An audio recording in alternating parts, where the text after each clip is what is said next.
নমস্কাৰ smart IS ফাউণ্ডেশ্যনলৈ সকলোকে স্বাগতম জনাইছো। আজি আমি আলোচনা কৰিবলৈ আহিছো বিগত সপ্তাহৰ সাম্প্ৰতিক ঘটনাৱলী স্পেচিয়েলি ইকনমিক প্ৰস্পেক্টিভৰ ফালৰ পৰা। So these are your topics of this week. আৰু প্ৰথম টপিকটো হৈছে ভাৰতৰ প্ৰথম হাইড্ৰজেন ৰেল। আপোনালোকে ইতিমধ্যে গম পাইছেই চাগে ভাৰতত ইলেক্ট্ৰিফাইড ট্ৰেইন চলিছিলে। তাৰপিছত আৰু ভাৰতত ইনিচিয়েলি কয়লা চালিত ৰেল ইঞ্জিন, তাৰপিছত পেট্ৰল ডিজেল চালিত ৰেল ইঞ্জিন, আৰু পৰৱৰ্তী সময়ত ইলেক্ট্ৰনিক ৰেল ইঞ্জিন, আৰু বৰ্তমান প্ৰথমবাৰৰ বাবে ভাৰতত হাইড্ৰজেনেৰে চালিত ৰেল ইঞ্জিন প্ৰস্তুত কৰি উলিওৱা হৈছে। অ'কে, চ' আহক আৰু এই টপিকৰ ওপৰত আৰু বেছিকৈ চাওঁ কি আছিলে নিউজত। প্ৰধানমন্ত্ৰী নৰেন্দ্ৰ মোদীয়ে 17 জুলাই হাৰিয়ানাৰ জিন্দত ভাৰতৰ প্ৰথম হাইড্ৰজেন চালিত ৰেলখন শুভাৰম্ভ কৰে। ই ভাৰতীয় ৰেলৱেৰ বাবে গ্ৰীণ টেকনলজি বা সেউজ প্ৰযুক্তিৰ এক বৃহৎ মাইলষ্টন বা মাইলৰ খুঁটি, যিটো ক্ষেত্ৰত বৰ্তমানলৈকে খুব কম দেশেহে আগবাঢ়িছে। স্পেচিয়েলি বহুত কম দেশ আছে এই হাইড্ৰজেন মিছন বা গ্ৰীণ হাইড্ৰজেন মিছন বা গ্ৰীণ হাইড্ৰজেন টেকনলজিৰ সৈতে টেকনলজিকেল এনহেন্সমেণ্ট কৰিবলৈ সক্ষম হৈছে। ৰেলখনৰ প্ৰধান বৈশিষ্ট্য ভাৰতৰ হাইড্ৰজেন ৰেলখন বিশ্বৰ অন্যতম দীৰ্ঘতম আৰু শক্তিশালী হাইড্ৰজেন ট্ৰেইন। অ'কে, যাৰ বিৱৰণ গঠন 8টা যাত্ৰীবাহী ডবা থাকিব, দুটা শক্তি চালক ডবা, মুঠ 10টা ডবা, দুটা স্পেচিয়েলি ইঞ্জিন বা আৰু পাছৰ যিটো বেকৱাৰ্ড যিটো থাকে পাইলটৰ কেবিন থাকে সেইটো ডবা, মাজত 8টা যাত্ৰীবাহী ডবা থাকিব। প্ৰায় শক্তি 2400 কিলোৱাট অৰ্থাৎ প্ৰায় 3200 হৰ্চ পাৱাৰৰ এই ইঞ্জিনটো থাকিব। ক্ষমতা থাকিব জেনেৰেলি সিটিং কেপাচিটি 682 গৰাকী যাত্ৰী ইয়াত বহি যাব পাৰিব। 682টা আসন সন্নিৱিষ্ট থাকিব। আৰু এই ট্ৰেইনে সৰ্বমুঠ 12টা ষ্টেচন অতিক্ৰম কৰি প্ৰায় 89 কিলোমিটাৰৰ যাত্ৰা আৰম্ভ কৰিব। ভ্ৰমণ সময় প্ৰায় 2 ঘণ্টা সময় প্ৰথমবাৰ বাবে এই মুকলি কৰি দিয়া হৈছে। এই জেনেৰেলি 75 কিলোমিটাৰ প্ৰতি ঘণ্টাৰ স্পীডত এই ট্ৰেইনটো চলিব। অ'কে, আৰু পৰিচালনা কৰিব দৈনিক 2টা ৰাউণ্ড ট্ৰিপ, যিয়ে 365 কিলোমিটাৰ পথ সামৰি লয়। অ'কে, হাইড্ৰজেন ৰেলৰ বিষয়ে অধিক তথ্য আমি জানো চাওক। গোলকীয় প্ৰেক্ষাপটত যদি চাওঁ, ফৰাচী কোম্পানী এলষ্ট্ৰমে প্ৰথমবাৰৰ বাবে 2016 চনত বাৰ্লিনৰ এখন প্ৰদৰ্শনীত হাইড্ৰজেন ৰেলৰ প্ৰযুক্তি উপস্থাপন কৰিছিল। 2018 চনত জাৰ্মানীৰ কোৰেডিয়া লিণ্ড ট্ৰেইন ছেট মুকলি কৰা হৈছিল, যিটো বিশ্বৰ প্ৰথম হাইড্ৰজেন চালিত যাত্ৰীবাহী ৰেল হিচাপে পৰিগণিত হয়। ক'ৰ? জাৰ্মানীত, মনত ৰাখিব। পৰৱৰ্তী সময়ত জাপান, চীন আৰু আমেৰিকা যুক্তৰাষ্ট্ৰও নিজাকৈ হাইড্ৰজেন ৰেল নিৰ্মাণ কৰি উলিয়াইছিল। হাইড্ৰজেন ৰেলে কেনেদৰে কাম কৰে, স্পেচিয়েলি কেনেদৰে কি মেকানিজম থাকে? অভাৰহেড তাৰৰ পৰা পৰৱৰ্তী প্ৰবাহ গ্ৰহণ কৰা পৰম্পৰাগত বৈদ্যুতিক ইঞ্জিনৰ বিপৰীতে, অভাৰহেড তাৰ মানে গোটেই এই ৰেলৰ ইঞ্জিনটো ধৰি লওক, এই গোটেই এটা ৰেলৰ ইঞ্জিন। অ'কে, আৰু ইয়াৰ এনেকে এটা তাৰ ওলমি থাকে, আপোনালোকে দেখা পাইছে এনেকে দুডাল তাৰত এই ইঞ্জিনটো গতি কৰি থাকে, এনেকে গতি কৰি থাকে, আপোনালোকে গম পায়। সো এই অভাৰহেড ইয়াক কোৱা হয় অভাৰহেড তাৰ, ঠিক আছে। এই অভাৰহেড ৱায়াৰৰ সলনি এতিয়া কৰিব কি, অভাৰহেড ৱায়াৰৰ সলনি এতিয়া হাইড্ৰজেন ৰেলসমূহে হাইড্ৰজেন আৰু অক্সিজেনৰ সংমিশ্ৰণতে জাৰিত হৈ নিজাকৈ বিদ্যুৎ উৎপাদন কৰিব, ঠিক আছে। ভাৰতৰ হাইড্ৰজেন ৰেলত 2টা পাৱাৰ কাৰৰ প্ৰত্যেকটোতে 4টাকৈ ইণ্টিগ্ৰেটেড পাৱাৰ পেকেট থাকে, য'ত হাইড্ৰজেন ফুয়েল চেল আৰু লিথিয়াম ফেৰ'ফছফেট বেটাৰী থাকে। ফুয়েল চেলটোৱে ৰেলৰ ভিতৰত সংৰক্ষিত হাইড্ৰজেনক 440 কেজি উচ্চ চাপত গ্ৰহণ কৰে আৰু ইয়াক বাহিৰৰ বায়ু অক্সিজেনৰ সৈতে মিহলি কৰি বৈদ্যুতিক শক্তি উৎপাদন কৰিব, ঠিক আছে। স্পেচিয়েলি এনেকুৱা দেখা হৈছে hydrogen is stored in the 4 fuel, এই 4টা টেংকত, Second, the fuel cell convert hydrogen and oxygen into water and electricity. Third thing, energy can be stored to lithium batteries আৰু এই ব্যাটাৰিৰ দ্বাৰা এই ট্ৰেইনটো চলিব। গুৰুত্ব আৰু প্ৰত্যাহ্বানসমূহ। গুৰুত্ব সিগনিফিকেন্স কি, শূন্য কাৰ্বন নিৰ্গমন কেৱল পানীহে নিৰ্গত হয়, যিটো 2030 চনৰ ভিতৰত নেট জিৰো হোৱাৰ ভাৰতীয় ৰেলৱেৰ লক্ষ্য সৈতে সংগতি। ওকে, ডিজিটেল ৰেলতকৈ শব্দ প্ৰদূষণ কম হয়। যিবোৰ পথত বৈদ্যুতিকৰণ ব্যয়বহুল সেইবোৰৰ কাৰণে হাইড্ৰোজেন ৰেল বহুত বেছি লাভযুক্ত। ডাঙৰ বেটাৰী চালিত ৰেলৰ তুলনাত ইয়াৰ ইন্ধন ভৰোৱা প্ৰক্ৰিয়া নিচেই স্পীডত হয়, দ্ৰুত হয়। কয়লাৰ চাহিদা হ্ৰাস কৰিব, যাৰ ফলত নৱীকৰণযোগ্য উৎসৰ প্ৰায় 50% শক্তিৰ প্ৰয়োজনীয়তা পূৰণ কৰা হ'ব। ইণ্ডিয়াৰ পঞ্চামৃত লক্ষ্যত উপনীত হোৱাত ফলপ্ৰসূ কৰিব। প্ৰত্যাহ্বান কি এই ট্ৰেইনৰ? গ্ৰীণ হাইড্ৰোজেন উৎপাদনৰ উচ্চ ব্যয়, বেছি খৰচ হয় গ্ৰীণ হাইড্ৰোজেন উৎপাদনত। দ্বিতীয়তে, হাইড্ৰোজেন ইন্ধন ভৰোৱাৰ সীমিত অন্তঃগাঁথনি। হাইড্ৰোজেন ইন্ধন যে ভৰাব লাগে ট্ৰেইনত, এইটোৰ কাৰণে এটা ইনফ্ৰাষ্ট্ৰাকচাৰ লাগে, এটা প্ৰপাৰ মেকানিজম সিস্টেম লাগে। এইবোৰ মেচিনাৰী ইণ্ডিয়াত বহুত বেছি নাই, অভাৱ আছে। পোনপটীয়া বৈদ্যুতিকৰণ বা বেটাৰী ইলেক্ট্ৰিক ৰেলৰ তুলনাত সামগ্ৰিক শক্তি দক্ষতা কম। ফুয়েল সেল আৰু হাইড্ৰোজেন সংৰক্ষণ ব্যৱস্থাই ব্যয় আৰু জটিলতা বৃদ্ধি কৰে। উপসংহাৰ বা ভাৰতীয় ৰেলৱেৰ কাৰ্বন মুক্তকৰণ যাত্ৰা। বৈদ্যুতিকৰণ আৰু নৱীকৰণযোগ্য শক্তিৰ একত্ৰীকৰণে ভাৰতীয় ৰেলৱে ইয়াৰ ব্ৰড গেজ নেটৱৰ্কত প্ৰায় 98% বৈদ্যুতিকৰণ কৰিছে, যিটো প্ৰায় 45,000 কিলোমিটাৰৰ জুৰি আছে ব্ৰড গ্ৰেড। জলবায়ু বিত্ত আৰু গ্ৰীণ বণ্ড। গ্ৰীণ ফিনান্স ৰেলৱেৰ ডিকাৰ্বনাইজেশ্যনক সমৰ্থন কৰে। ডিকাৰ্বনাইজেশ্যন মানে ৰেলৱে প্লেটফৰ্মৰ পৰা কাৰ্বন যিটো উৎপাদন হয়, কাৰ্বনৰ যিটো নিৰ্গত হয়, এই কাৰ্বন ফুটপ্ৰিন্টটো নাইকিয়া কৰা, ইয়াক কোৱা হয় ডিকাৰ্বনাইজেশ্যন। ওকে, ডিকাৰ্বনাইজেশ্যনক এই পদক্ষেপটোৱে সমৰ্থন কৰে। 2023 চনৰ পৰা প্ৰায় 58,000 কোটি টকা চৰকাৰী গ্ৰীণ বণ্ড জাৰি কৰা হৈছে। ইয়াৰ ভিতৰত 42,000 কোটি টকা বৈদ্যুতিক ইঞ্জিন আৰু ৰেল সম্প্ৰসাৰণৰ বাবে আবণ্টন কৰা হৈছে। সিস্টেম আৰু পৰিষ্কাৰ ট্ৰেকচনত উদ্ভাৱন চাওঁ। হাইড্ৰোজেন চালিত ৰেলৰ পৰীক্ষামূলক প্ৰকল্পটোৱে হাইড্ৰোজেন ফৰ হেৰিটেজ পদক্ষেপ অংশগ্ৰহণ কৰে, যাৰ জৰিয়তে এনে 35টা ইউনিট মোতায়েন কৰাৰ লক্ষ্য লোৱা হৈছে। এই উদ্ভাৱনসমূহে জৈৱিক ইন্ধনৰ মিশ্ৰণ আৰু বৈদ্যুতিক ট্ৰেকচনৰ পৰিপূৰক হিচাপে সহায় কৰিব। নেক্সট, ৰাস্তাৰ পৰা ৰেলপথলৈ মালবাহী পৰিবহণ স্থানান্তৰ কৰিবলৈ ডেডিকেটেড ফ্ৰেট কৰিডৰসমূহ কাৰ্যকৰী কৰা হৈছে, যাৰ দ্বাৰা 2030 চনৰ ভিতৰত 45% মডেল শ্বেয়াৰ অৰ্জন লক্ষ্য লোৱা হৈছে। ভাৰতীয় ৰেলৱেৰ এই সকলো প্ৰচেষ্টা প্ৰশংসনীয়, কিয়নো 2070 চনৰ ভিতৰত নেট জিৰো আৰু 2047 চনৰ ভিতৰত বিকশিত ভাৰতৰ এই যাত্ৰাত দেশখনক আগুৱাই নিয়াৰ ক্ষেত্ৰত সহায় কৰিছে। এই গোটেই টপিকটোৰ ওপৰত ভিত্তি কৰি এটা প্ৰিলিমছ প্ৰেক্টিছ কুৱেশ্যন দিয়া হৈছে। আপোনালোকে এই কুৱেশ্যনটো এটেম্প্ট কৰিব আৰু ইয়াৰ এনসাৰ কমেন্ট সেকশনত জনাব। আহি যাওঁ আমি আমাৰ দ্বিতীয় টপিক, পৰ্যটন খণ্ড। ওকে, পৰ্যটন খণ্ড। প্ৰতিবন্ধটোত উল্লেখ কৰা হৈছে যে পৰ্যটন কেৱল দৰ্শনাৰ্থী আকৰ্ষণ কৰাই নহয়, ই হৈছে কৌশলগত অৰ্থনৈতিক খণ্ড, যিয়ে কৰ্মসংস্থাপনৰ সৃষ্টি কৰিবলৈ, জিডিপি বৃদ্ধি কৰিবলৈ, বৈদেশিক মুদ্ৰা উপাৰ্জন কৰিবলৈ, আঞ্চলিক উন্নয়নৰ প্ৰসাৰ কৰিবলৈ আৰু ভাৰতৰ গোলকীয় ভাৱমূৰ্তি উন্নত কৰিবলৈ সক্ষম। অতুলনীয় সাংস্কৃতিক, ঐতিহাসিক, আধ্যাত্মিক আৰু প্ৰাকৃতিক আকৰ্ষণ থকাৰ পিছতো ভাৰতে নিজৰ পৰ্যটন সম্ভাৱনাসমূহ, মানে যিটো টুৰিজম পটেনচিয়েলসমূহ সম্পূৰ্ণৰূপে ব্যৱহাৰ কৰিব পৰা নাই। বৰ্তমান প্ৰত্যাহ্বান হৈছে বিশ্বমানৰ পৰ্যটন আন্তঃগাঁথনি সৃষ্টি কৰা, দৰ্শনাৰ্থীৰ অভিজ্ঞতা উন্নত কৰা আৰু বহনক্ষম পৰ্যটন পৰিৱেশ তন্ত্ৰ গঢ়ি তোলা।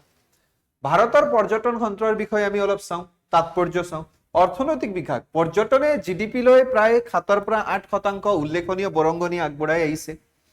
ই অন্তৰাষ্ট্ৰীয় দৰ্শনাৰ্থীৰ জৰিয়তে বৈদেশিক মুদ্ৰা প্ৰায় $30 বিলিয়ন, ঠিক আছে, $30 বিলিয়ন আকৰ্ষণ কৰে। ই আন্তঃগাঁথনি আৰু সেৱা খণ্ডৰ বিনিয়োগক উৎসাহিত কৰে।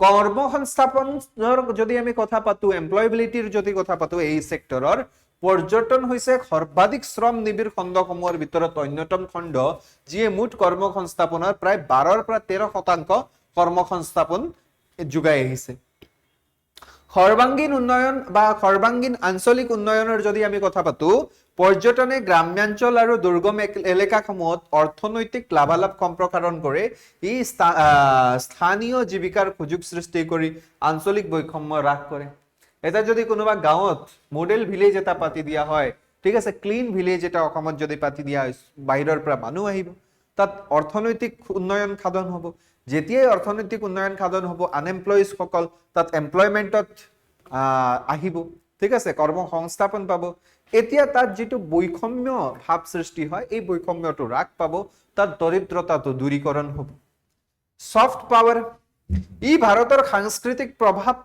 আৰু গোলকীয় ভাৱমূৰ্তি বৃদ্ধি কৰে আন্তঃগাঁথনি উন্নয়ন যেনে বৌদ্ধ সাৰ্কিট ঐতিহাসিক ক্ষেত্ৰত উন্নয়নে অধিক বন্দৰ ৰেলৱে হোটেল আদিৰ নিৰ্মাণৰ পথ প্ৰশস্ত কৰে ভাৰতৰ পৰ্যটনৰ সম্ভাৱনাসমূহ ঐতিহ্য পৰ্যটন হেৰিটেজ টুৰিজম আধ্যাত্মিক আৰু তীৰ্থযাত্ৰা যেনেকে ঐতিহ্য পৰিৱৰ্তন কি ইউনেস্কো বিশ্ব ঐতিহ্য ক্ষেত্ৰ তাত পৰ্যটনৰ অন্যতম এটা উৎস হ'ব পাৰে যেনে তাজমহল হৈছে অসমত আহিলে স্পেশালি আমি চৰাইদেউ এৰিয়াত লৈ যাব পাৰো আমাৰ যিবোৰ মাউন্টস আছে এতিয়া যেনেকে চৰাইদেউৰ ওয়াৰ্ল্ড হেৰিটেজ সাইট যিবোৰ ঘোষণা কৰা হৈছে সেই ওয়াৰ্ল্ড হেৰিটেজ সাইটত লৈ যাব পাৰো ঠিক আছে বাৰিয়েল প্লেস আধ্যাত্মিক আৰু তীৰ্থযাত্ৰাৰ পৰ্যটন যেনেকে কাশী বিশ্বনাথ মন্দিৰ স্বৰ্ণ মন্দিৰ বুদ্ধগয়া চাৰধাম যাত্ৰা চিকিৎসা আৰু নিৰাময় পৰ্যটন মেডিকেল টুৰিজম যাক কোৱা হয় medical and wellness tourism Delhi হৃদয় ৰোগ আৰু অংগসমূহ সংৰূপণৰ সেৱা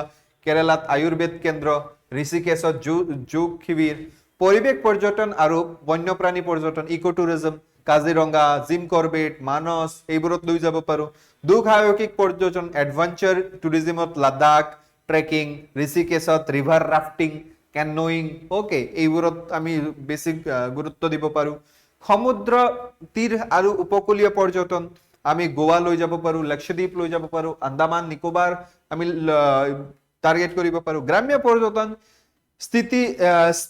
স্পিতি উপত্যকাত হোমষ্টে কচ্ছত গাঁও পৰ্যটন এইবোৰ আমি চাব পাৰো সৰকাৰী পদক্ষেপ আৰু প্ৰত্যাহ্বানসমূহ পদক্ষেপসমূহ চৰকাৰে এতিয়ালৈকে কি কি লৈছে স্বদেশ দৰ্শন আঁচনি প্ৰসাদ আঁচনি ঠিক আছে প্ৰসাদ স্কিম দেখো अपना देश স্কিম ইনক্ৰেডিবল ইণ্ডিয়া অভিযান ই ভিসা সুবিধা উড়ান আঁচনি সংযোগৰ বাবে গতি শক্তি অভিযান এইবোৰ আঁচনি চৰকাৰে গ্ৰহণ কৰি আহিছে প্ৰত্যাহ্বানসমূহ কি কি শেষৰ পৰ্যায়ৰ দুৰ্বল সংযোগ অপৰ্যাপ্ত পৰ্যটন অন্তঃগাঁথনি পৰিষ্কাৰ পৰিচ্ছন্নতাৰ অভাৱ সুৰক্ষা আৰু নিৰাপত্তাজনিত উদ্বেগ ওকে এইবোৰ কিছুমান আমাৰ প্ৰধান উদ্বেগসমূহ বা সমস্যাসমূহ দেখা দিছে এতিয়া আমি ইয়াৰ ৱে ফৰৱাৰ্ড কি লিখিম ভৱিষ্যতৰ কাৰ্যপন্থা সমন্বিত পৰ্যটন সাৰ্কিটসমূহৰ বিকাশ সাধন কৰা পিপিপি আৰিসমূহ শক্তিশালী কৰা বহনক্ষম আৰু দায়িত্বশীল পৰ্যটন প্ৰসাৰ কৰা ঠিক আছে অতিথ্য খণ্ডত দক্ষতা বিকাশ কৰা স্থানীয় লোকৰ অংশগ্ৰহণ বঢ়াই দিয়া কেৱল জনপ্ৰিয়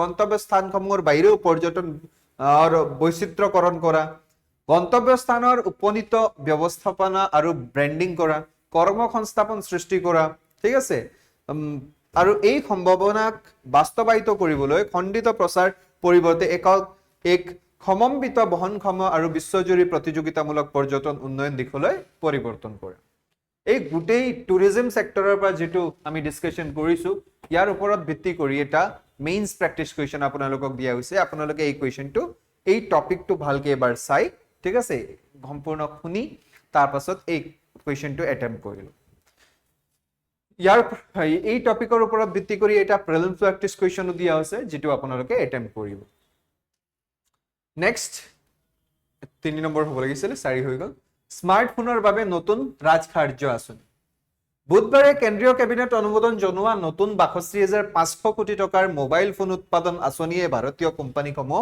উৎসাহিত কৰিব বুলি আশা কৰা হৈছে স্মাৰ্ট ফোন এসেম্বলিং মানে স্মাৰ্টফোন বিভিন্ন পাৰ্টবোৰ বেলেগ বেলেগ জগত তৈয়াৰী হয় আৰু এটা জগত আই এসেম্বল হয় একেলগ সংৰক্ষণ কৰা হয় বাবে প্ৰডাকশন লিংকড ইনিশিয়েটিভ পিএলআই আঁচনিৰ 5 বছৰীয়া পৰৱৰ্তী কাৰ্যসূচী হিচাপে এই নতুন আঁচনিৰ অধীনত যিয়ে ভাৰতক সফলতাৰে উৎপাদন স্থায়ীকৰণ কৰাত সহায় কৰিছিল ঘৰুৱা মূল্য সংযোজন বৃদ্ধি কৰিবলৈ চৰকাৰে স্থানীয় উৎসৰ পৰা সামগ্ৰী সংগ্ৰহ কৰাৰ ওপৰত গুৰুত্ব আৰোপ কৰে আৰু স্মাৰ্টফোনৰ ৰপ্তানিৰ সৈতে জড়িত উদ্যোগৰ লগতে ভাৰতীয় ব্ৰেণ্ডসমূহৰ দ্বাৰা ডিজাইন আৰু গৱেষণা আৰু উন্নয়নৰ ওপৰত গুৰুত্ব দিয়া হৈছে বাতৰিত কি আছে why this is in the news so চাওক ভাৰতীয় ব্ৰেণ্ডসমূহে গঢ়ি তোলাৰ বাবে এই আঁচনিসমূহৰ অধীন সামগ্ৰী ডিজাইন আৰু গৱেষণা আৰু উন্নয়নৰ ক্ষেত্ৰত যোগ্য বিক্ৰীৰ ওপৰত 3% হাৰ অতিৰিক্ত উদগনি যোগোৱা হৈছে ভাৰতক এক প্ৰধান উৎপাদন কেন্দ্ৰ হিচাপে প্ৰতিষ্ঠা কৰিবলৈ ইয়াক কৰাৰ পাছত চৰকাৰে এতিয়া বিচাৰিছে যে ভাৰতীয় কোম্পানীসমূহে মূল শৃংখল গভীৰকৈ যাওক সামগ্ৰিক ডিজাইন গৱেষণা আৰু উন্নয়নৰ বৌদ্ধিক সম্পত্তি উপাংশ ইকোসিস্টেম আৰু ব্ৰেণ্ডৰ মালিকানা দিশলৈ okay why an Indian brand এতিয়া ভাৰতীয় ব্ৰ্যান্ড কিয় বিচৰা হৈছে কিয় মোবাইল ফোনত এটা নতুনকে নিজৰ ভাৰতীয় ব্ৰ্যান্ড বিচৰা হৈছে ঠিক আছে এটা ভাৰতীয় স্মাৰ্টফোন ব্ৰ্যান্ড গঢ়ি তোলাৰ প্ৰয়াসটো ভাৰতৰ ইলেক্ট্ৰনিক যাত্ৰাৰ এক বৃহৎ শূন্যতাৰ পৰা উদ্ভৱ হৈছে বৃহৎ পৰিসৰত মোবাইল ফোন উৎপাদন কৰিবলৈ দেশখনে গোলকীয় কোম্পানীসমূহ আকৰ্ষণ কৰাৰ ফলত লাভ কৰিছে খসা কিন্তু উদ্যোগৰ ধাৰা সৃষ্টি মূল্যৰ সৰভাগ যেনে সামগ্ৰিক ডিজাইন বৌদ্ধিক সম্পত্তিৰ পৰা আৰম্ভ কৰি ব্ৰেণ্ডিং প্ৰযুক্তিলৈকে এতিয়াও অন্য স্থানৰ পৰা আনা হৈ আছে ঠিক আছে ব্ৰেণ্ডিং